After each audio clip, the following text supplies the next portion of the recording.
Héloïse de la chaîne Isaya. Aujourd'hui, je vous retrouve avec une vidéo pour faire le point commun entre la transe, le yoga du son et la méditation.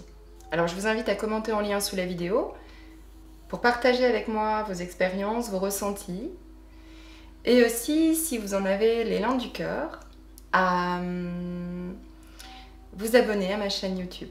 La méditation, c'est un état sans pensée, sans émotion, dans lequel le mental, le jeu, l'ego, va disparaître complètement.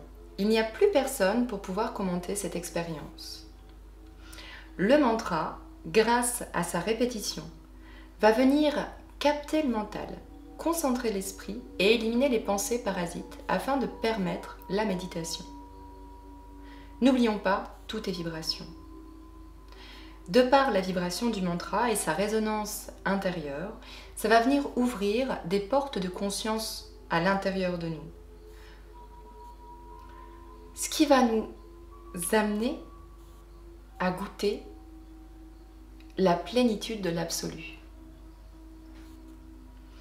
Eh bien, la musique trance, ça agit de la même manière. De par son rythme répétitif, elle va réussir à capter le mental agité, le concentrer et l'amener à un état de méditation. La musique trance, c'est aussi des vibrations. Donc les vibrations vont venir agir sur notre énergie, sur notre chakra, nos émotions, nos pensées, et va nous ouvrir les portes d'une nouvelle conscience.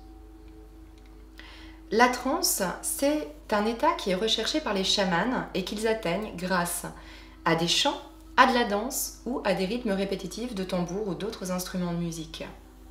C'est un état de réceptivité où une force supérieure va nous transcender et nous faire goûter à une extase mystique.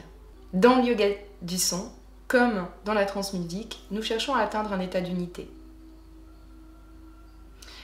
Pour le yoga du son, ça va être l'unité entre le mantra, le son, le chanteur et la résonance. Dans la transe, ça va être l'unité entre la transe, le son, le danseur et la danse. Il a été prouvé dernièrement que les fréquences sonores ont des impacts au niveau cérébral et que cela va aider à créer des nouveaux schémas neuronaux, ce qui peut dire ouvrir la possibilité à une nouvelle manière d'être, une nouvelle manière de voir le monde, de fonctionner. Que ça va aussi venir harmoniser les hémisphères cérébraux et stimuler certaines ondes cérébrales.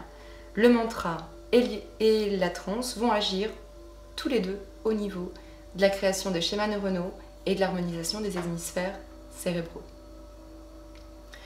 Une autre des particularités, c'est que la transe ne fait référence à aucune autre musique connue. De par les mélodies, les rythmes utilisés, c'est complètement différent de ce qu'on a l'habitude. Or, le mental, lui, il adore pouvoir comparer, analyser, maîtriser, commenter, maîtriser. Et avec la musique trance, c'est impossible. Il est obligé de s'abandonner complètement, de lâcher prise.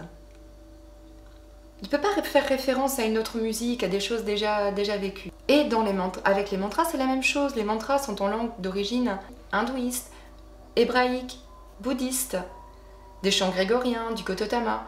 Donc on ne peut pas comprendre ce qui est chanté. Même si le maître nous l'explique au moment où on va réciter le mantra, il n'y a pas vraiment de compréhension possible. Le mental, il est perdu, complètement en perte de repère. Et dans l'un comme dans l'autre, ce qui compte le plus, c'est de pouvoir mettre toute sa dévotion, mettre de l'intensité dans la pratique. Sa dévotion, ça veut dire quoi? C'est d'être totalement investi, totalement présent, mettre toute son âme dans ce que l'on est en train de faire. Ainsi, ça va venir ouvrir les portes de la grotte sacrée à l'intérieur de nous, où fleurit la conscience de soi et où va jaillir l'amour infini de notre nature véritable.